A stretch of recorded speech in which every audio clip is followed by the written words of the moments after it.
Bueno, hola chicos. Acá les voy a hacer otro video para explicar un poco más el tema del sector agropecuario. En el primer video vimos los cambios que se dieron, sobre todo en la primera mitad, o si se quiere hasta 1970. Recuerden que de 1950 a 1970 empieza el proceso ese que se denomina la Revolución Verde. ¿Sí? Que empiezan a haber grandes cambios en los rindes del campo. ¿Sí? Empieza a haber introducción de maquinaria y demás. Bien, vamos a ver qué es lo que pasa en el último final del siglo XX y hasta nuestros días. ¿Sí? Acá les hice un PowerPoint con algunas imágenes como modo representativo para que vayan teniendo ideas. Les pido que esto tomen nota, ¿sí? Si pueden ir copiando la carpeta, la teoría, igual que el primer video, para que quede asentado un poco la explicación.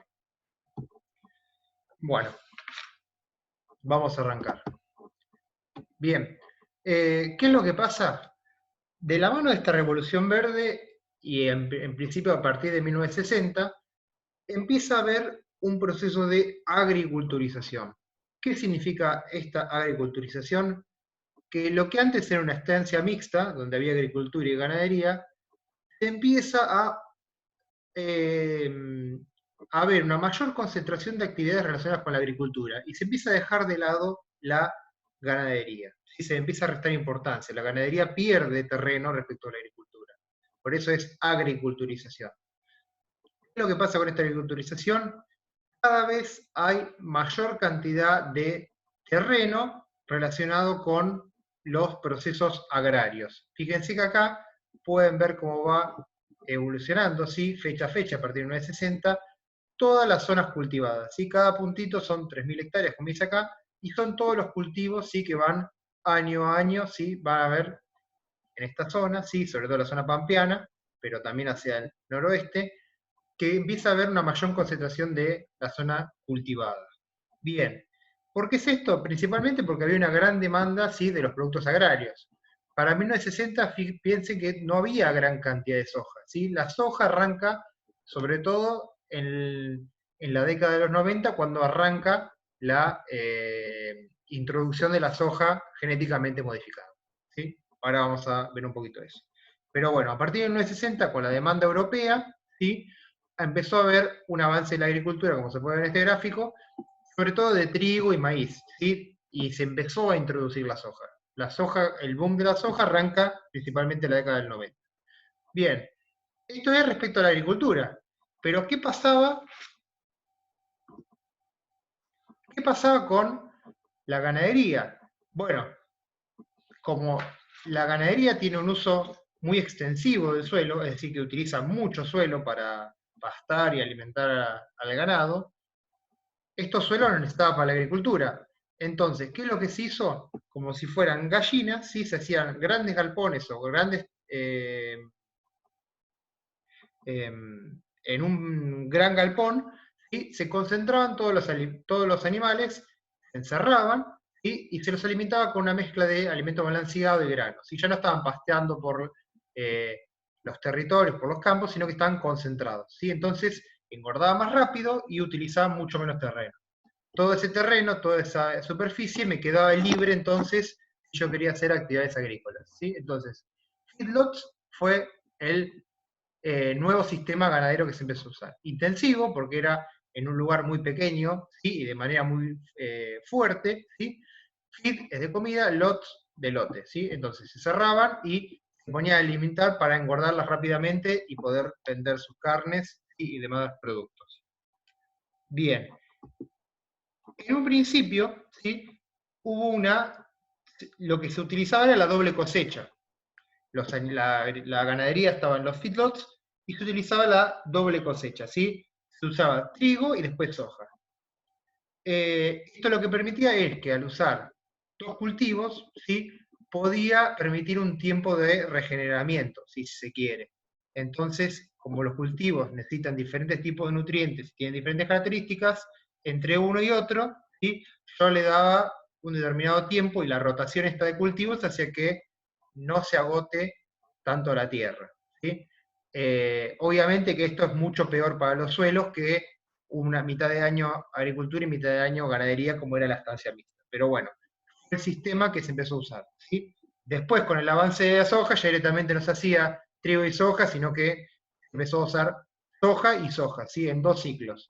Una soja de primera y una soja de segunda, ¿sí? Son como 2 ciclos, ¿sí? O soja de tiempo corto, para aprovechar 2 cultivos dentro del mismo año. Bien, entonces, todo este proceso de agriculturización lo que hizo fue, por la demanda europea, sí, concentrar la ganadería en feedlots y más que nada dedicarse, sí, a cultivos y la agricultura, sobre todo de cosecha. Primero trigo, soja y después soja, ¿sí? Solamente en 2 tandas. Bueno,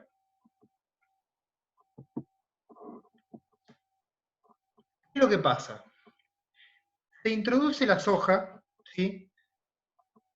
Sobre todo a partir de los 90, pero esta soja tiene implicado un gran paquete tecnológico. Este paquete tecnológico tiene primeramente 3 patas.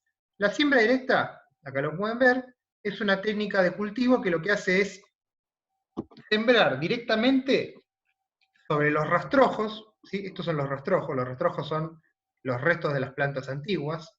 Una vez que coseché, yo siembro la nueva tanda directamente, sin labrar la tierra ni nada. Entonces, la nueva planta absorbe, ¿sí?, los nutrientes de los restos de la cosecha o las plantas de la anterior cosecha. ¿Sí? Siembro directamente, no tengo que labrar la tierra. Entonces, a ver si lo puedo escribir. Esto sería un método sin labranza de la tierra.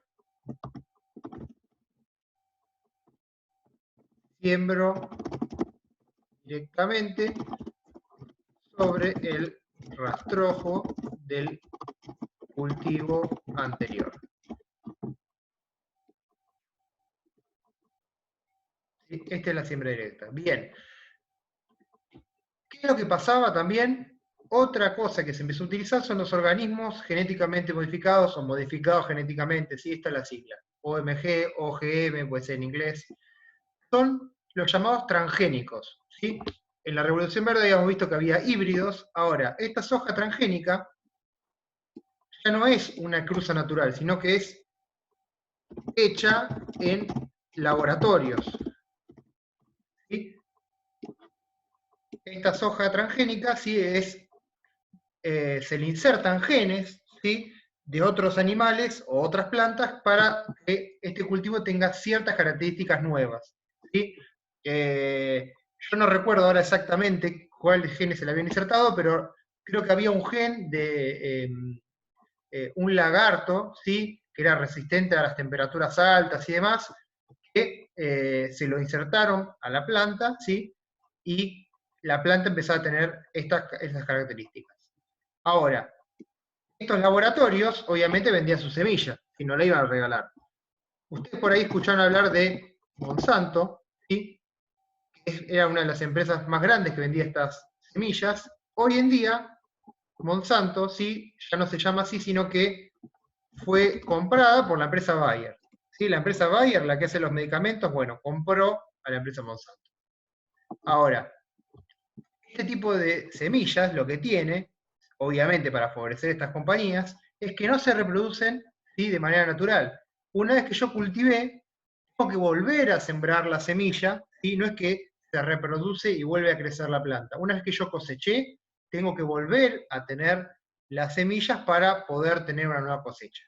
Bien, ahora, otra cosa que se empezó a usar es una gran cantidad de herbicidas, pesticidas, ¿sí?, agroquímicos y demás, y el más importante fue el glifosato, ¿sí?, este glifosato. Este glifosato, obviamente, lo vendía también la empresa Monsanto, ¿sí?, ahora denominada Bayer, ¿sí?, comprada por Bayer. ¿Qué hacía el glifosato? Era un herbicida que mataba todo organismo que no fuera la soja transgénica.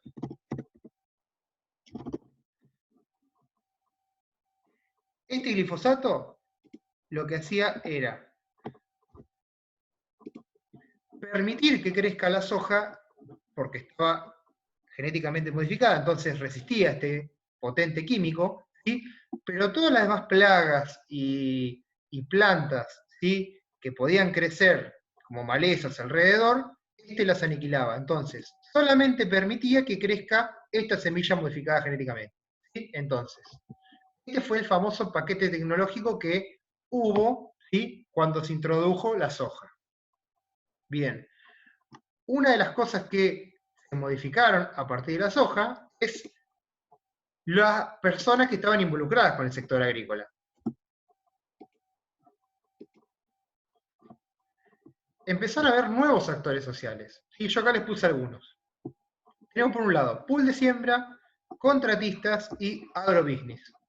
Pool de siembra era un grupo de inversores que muchas veces no tenía nada que ver con el campo, ¿sí? Muchas veces eran personas del sector extraagrario, que lo que hacían era aportaban el capital, con ese capital se hacía todo el proceso de siembra, cosecha, ¿sí?, se comercializaba y vendía, y después volvía una ganancia así que se dividía entre todos los inversores. Muchas veces estos pools de siembra, ¿sí?, incorporaban por ahí un contratista, que ahora vamos a explicar, un ingeniero agrónomo, ¿sí?, y también algún productor. Pero a veces eran personas exteriores, ¿sí?, que ponían su capital y recibían su ganancia, ¿sí? Entonces yo, si tenía dinero, obviamente necesito una gran cantidad de dinero para invertir, yo podía invertir en todo este circuito y obtenía mi ganancia una vez cosechado y vendido el producto. Entonces, grupos de inversión arrendaban tierras, ¿sí?, las alquilaban, contrataban maquinaria y dividían las ganancias. Bien, ¿dónde contrataban maquinaria? A estos muchachos, los contratistas. Los contratistas eran empresarios que a veces tenían tierras, a veces no, pero se dedicaban más que nada a utilizar todos sus capitales e invertirlos en maquinaria. Habíamos dicho que con la Revolución Verde se había nuevas maquinarias, ¿sí?, que solamente podían acceder los grandes productores. La soja necesita diferentes tipos de tecnologías, ¿sí?, para ser cosechada, fumigada, ¿sí?, cultivada, etc. Entonces, toda tecnología obviamente es costosa, implica grandes, ¿sí?, acá lo podemos ver, ¿sí?, grandes maquinarias que necesitan una gran cantidad de capital. Entonces, estas personas por ahí no se dedicaban a producir, sino que directamente invertían en maquinaria y brindaban sus servicios a otros productores, ¿sí? O sea que esta persona compraba las máquinas y después iba por los campos de la zona y llevaba las máquinas y les cosechaba o les fumigaba, les cultivaba. Entonces, brindaban servicios. Bien, y el agrobusiness está relacionado con los grandes productores de soja. Recuerden que los grandes, a partir de la Revolución Verde, empiezan a absorber a los medianos y pequeños, ¿sí? Empiezan a concentrar la producción sojera, porque son los que tienen todo el capital para poder hacer todo este circuito, ¿sí?, tecnológico que se necesitaba, todo, poder acceder al paquete tecnológico, ¿sí?, de la soja que habíamos visto, todo esto. Pero este paquete tenía un alto costo, por eso podían acceder solamente los productores grandes. Si yo tengo 5 hectáreas, no voy a poder sembrar soja, ¿sí? O la voy a poder hacer, pero no voy a poder tener una soja de calidad, ¿sí?, y demandada por los mercados extranjeros. Entonces, el agrobusiness son los grandes productores de soja, muchas veces para no tener tanto riesgo, ¿sí?, por lo que acá por ahí el riesgo que involucra un factor climático, ¿sí?, o demás, una sequía y perdí todo, directamente alquilan, arriendan las tierras a otras personas y invierten en lo que es el cultivo de la soja, ¿sí? Generalmente arriendan las tierras y por ahí a veces incorporan gran cantidad de tecnologías, ¿sí?, y capitales. Bien, ahí les puse una imagen de un complejo agroindustrial. Fíjense, cuando hablamos de complejo industrial, puede ser una empresa como McCain, ¿sí?, que produce un producto que es vendido al mercado nacional, internacional y demás. También hay algún tipo de empresas, ¿sí?, que son estas, fíjense que están cerca a la zona de los campos. ¿Qué hacen? En este caso, esta agroindustria también está cercana a la zona del puerto, ¿sí? Se instalan en estas zonas y lo que hacen es procesar, sobre todo los productos derivados de la soja, así como los porotos y el aceite de soja, procesar los granos de soja en los productos esos que mencioné y exportarlos directamente por los buques contenedores, ¿sí? Estos complejos agroindustriales, ¿sí? Estarían implicando las 3 etapas, porque tengo los cultivos de soja, que los cosechan y los mandan a estas grandes industrias separan los porotos o hacen el procesamiento del aceite, después va transportado y comercializado por estos buques y hacia los mercados externos.